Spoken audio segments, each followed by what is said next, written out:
Akariss here, bringing you another Fire Emblem Heroes video. You enjoyed Claude? Then this is the video for you. But in all seriousness, we are going to not fully meme here, and I am back to normal. Let me get you guys on YouTube caught up. So first of all, I record my YouTube videos during the live streams now, and in general, life has just been more busy. I have more work piling up, just teaching more in person. There's been a lot of post-pandemic stuff, and it just means that more work hours and more fun stuff out of the house has been happening social-wise. So I want to get you guys caught up on what exactly is going on. It just means less YouTube time, but I'm still trying to do constant Twitch streams, and I'm still trying to occasionally give you guys the content related to this stuff anytime I can find time to do it. So YouTube, want to check out Twitch streams, I do my gameplay there, and I do these recordings there as well, which I bring to you guys too. If you want to, leave a comment below. Let me know your thoughts on the banner itself, or how this works out for you. I'm still trying to do as much content as I can, but it's just a lot of time that I don't have nowadays. So here we are, back to Twitch recordings on banner thoughts and other theory crafting. I've done like tier lists and stuff, whatever. Spiel's ending. Smash the like button, sub if you haven't already. Check out the links below in the description. Not gonna say much more. Let's talk about this new banner, what I think about it, and we go from there, yeah? So, starting off with Dimitri. Actually, like, before we even start here, I think this is way overdue. For those who don't know, the lords themselves did not have alts, like seasonal alts. They had alts, legendaries, promoted forms and whatnot, but this is finally the seasonal alts. And I do like this one. This is quite cool.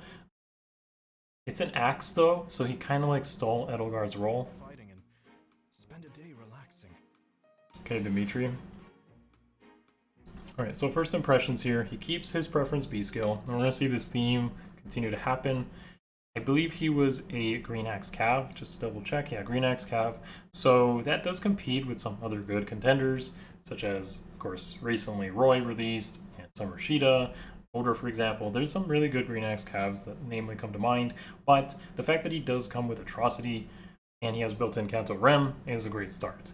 The other skills, not so important, but he does have Slaying, and, as we'll see as a recurring theme throughout this banner, there is a speed condition or a bonus condition. So if he just has like any sort of buff, a menace here, self-enabling, or just like a link skill, tactics, whatever, he's going to have a brave weapon in this, and brave weapons with Atrocity is already proven to be really good.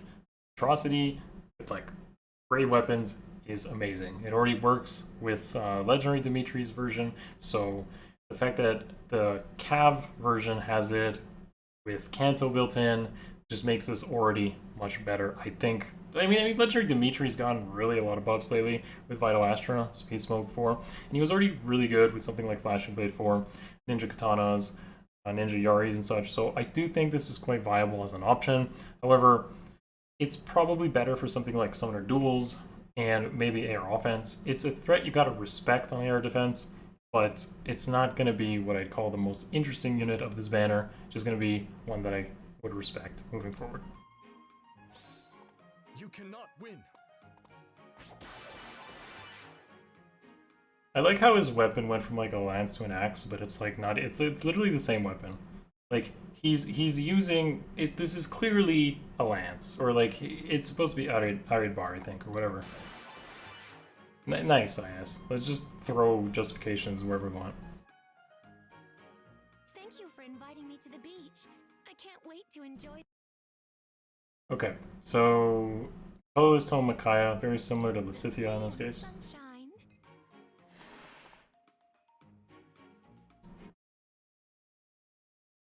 We got some recurring themes here as well, so preference B, which Legendary Micaiah had. This was already really good. As somebody who's been using Legendary Micaiah, I do think that Prescience is pretty awesome. The 30% DR is pretty awesome because it means that if she engages on something, she's likely going to survive that.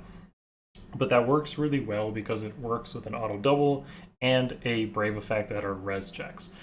Slaying weapon the armor and cav effective damage, and of course she keeps like her harsh command plus healing type sacrifice effect. That's whatever. I don't think this is that amazing, but the weapon having that brave auto double and the DR effect are really strong. So I think this is probably going to be the best player phase version of Micaiah, though I wouldn't discount that the Legend of Micaiah version is also really good, because again, she can at least benefit from stuff like Times Pulse or Infantry Pulse, whereas this one just has like the mobility built in. One weakness that I will say about this though is that you can't really use Trace without giving up the Preference B skill, and I feel like this Preference B skill is going to be really important for engaging on a multitude of different threats, where she's likely going to have to survive a hit to like set up, let's say, a Wings of Mercy engagement from others to follow up, or just potentially getting kills in general. So I like it, but competing for the B is a bit of a problem when you want to be using like Trace, or you don't have Trace or Canto built into the weapon. It's not bad, it's just a little small little weakness that I would consider out of this.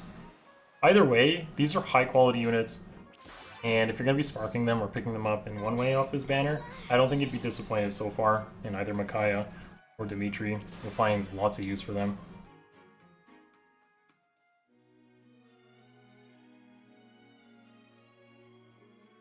Heroes around here getting a little rowdy.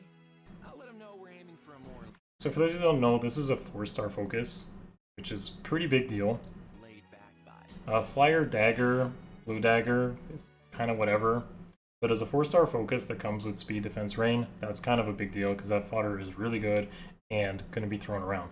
But if that wasn't already enough, this is actually probably the best 4-star focus we've ever had. The only other one that I think even comes close is going to be Raphael. Literally the dancer who has like that acceleration. That's a blue beast. That's probably the only other one I think is going to be as good as what this is. So this is pretty much Legendary Claude without no follow-up.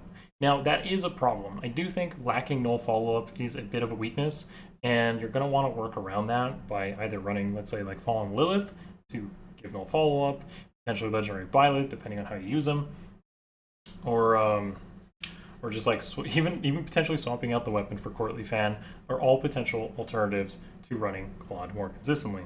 But there is going to be a lot of cases where this weapon is just totally fine to use, because as you can see, it has Canto Rem on it, it has Slaying, and it has the extra damage, but on top of all that, he just has a kind of total penalties, total bonuses on unit for a Brave effect, which is pretty reasonable, pretty easy to accomplish. So it's a Slaying, Brave weapon. You give him Deadeye, and he might just be able to kill off of that with Canto Rem, putting you in exactly the right position you want to be. If anything, this might just be better than Legendary Claude, because Canto Rem can just set up a lot of awesome type of movement that could just win you games.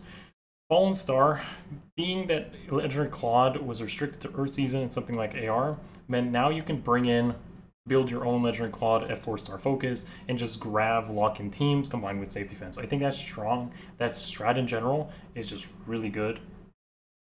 I think I said Deadeye, but Chad loves to correct me on every little thing I say that's wrong, and comments, you probably do that too. Lethality, guys. I know it's a dagger, and I think I said for Dimitri on his weapon being bonuses or penalties on foe, whatever.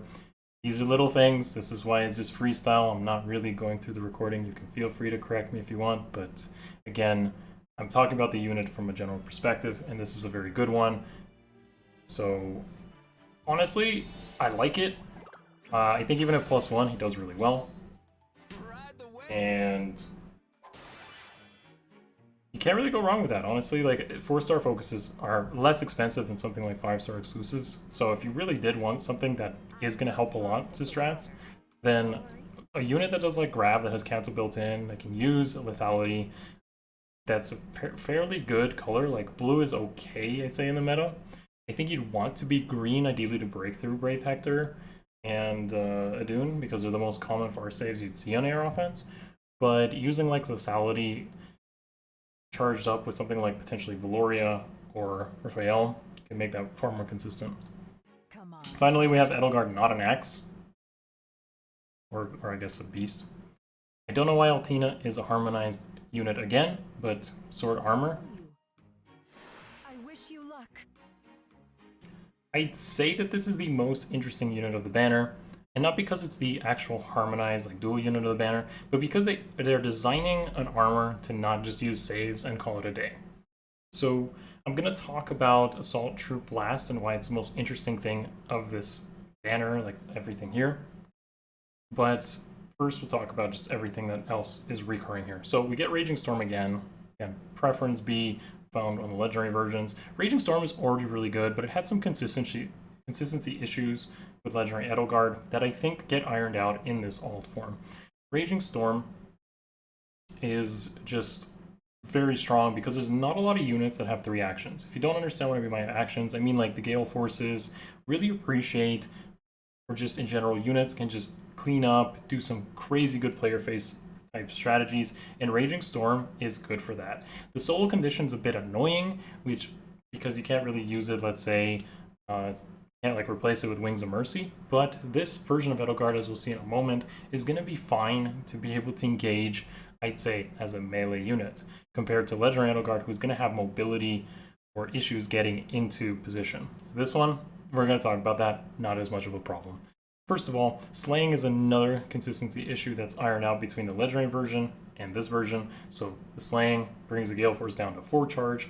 That'll be really great because then you can run something like Heavy Blade 4 or Heavy Blade Seal, and you're just not going to have an issue with that. So, of course, in the weapon, we got the usual stuff: attack 6, attack minus, reducing damage, and I don't see an auto double. That might be the one thing that's missing from the weapon. It just seems like it is pretty much auto double damage reduction, but regardless, it's more about the slaying, Raging Storm, and then finally Assault Troop. So this solves the mobility issues really well. This is going to make this armor a cav unit, effectively making them a cav unit. It is countered by Gatekeeper, who's notably getting more important, and most recently Myr, because it stops warp. The movement isn't considered movement, it's considered warping. Which also means it isn't countered by something like Reeve, but it is going to be countered by something like Elamine, but you won't really see them in defense. Either way, this is more of like a player phase, air offense, really interesting unit, as opposed to your typical save spam. I love this design, and I feel like we need more of these player phase type armors. It's pretty awesome. Yeah, so just to see it in action, of course, if you've watched this already, then you'll know, as we'll see in a moment. I'll face it. Yeah. We got ourselves a cav armor. That's going to solve the mobility issues. Now, because this is also a warp, it likely means that Edelgard can go through walls. Actually, I'm just about to... I don't think there's a clause. Unit can move through spaces, cannot move through foes' terrain. Okay, so, okay. That would have been too much of a dream. Would have been too much of a dream if that were the case. Oh, man. So this is a conditional warp effect, but it would have been too awesome if that was the scenario here. Also, as you can see, the stats are what we would expect: dumping speed and just focusing on the defense and res. Finally, the Harmonized Scale, which is bonus doubler, and Resonance Shields, which denies the enemy auto double, and 6 attack. This is probably one of the more tame versions, to be honest. It's not really that impressive. Bonus doubler is okay, but you're not really going to find use for this outside of probably Summoner Duels. So it's whatever. Harmonized Scale, not that important. So yeah, beyond that, we do have, at the end, confirmed here, Alencia. And we don't know anything much more about Alencia, but Alencia doesn't have a preference weapon, but she also does have an inheritable Brave weapon. Now, as of this video, don't know if that can be refined, but since it's a condition of like 10 speed, we might assume that it can be refined, and that'll be a pretty good bow inheritable for sure. Potentially better than something like Ninja Yumi. Ninja Yumi does have the true damage, but considering this is going to be more attack built into it, plus the extra attack, I do think that there's going to be a solid inheritable that you can find probably for something like air offense hit and run teams. If you're using someone like Leone or Python, picked up Python Forma, that's going to be a great inheritable. On top of that, I believe she comes with attack speed link. Finally. Yeah. That's pretty awesome. Alright guys, that pretty much covers this banner. I'm sure many of you are excited about this. I just like the design choices and that every unit is relevant. I feel like we've had so many banners, whether it's a normal banner or a seasonal banner, they're just forgettable, like literally forgettable units, don't bring anything to the table. If we just keep getting units that are usable, then the game just adds more variety to it and keeps it interesting and fresh all the time. So I appreciate banners like this, and I appreciate units designed like this that are clearly different in nature, even though they feel similar. So you have like your legendary Dimitri kind of clone, but he's a cav. He's using an axe. You got Edelgard as a player phase armor. I love that. That's a really good design. You got Claude, who's pretty similar to his like legendary version, but again a little bit different. He's got color, and his weapon is clearly different with cancel built in, which legendary Claude cannot use. And finally, I guess Micaiah being on a cav is something different. But again, similar but interesting designs. So overall, I'm pretty happy with how this banner is. Obviously, I'm not summoning. I have no interest to summon. I'm not Vet Pass, so I can't guarantee the spark. But if you are and you want to tell me your thoughts, then feel free to drop them in the comments below, or hit up the Twitch streams and add to the discussions there. That's gonna be it for me, folks, for this one. See you guys as soon as I can bring up another video. As always, check some of the links in the description below if you want to support the content, keep me coming. Finding the time to do this is difficult, as there's just so many things going on in life. So I do appreciate anyone who takes the time to check out the Patreon page, maybe sign up for coaching. Any way you want to give back always means a lot. That's it for me. See you guys in the next one as soon as I'm here. Peace.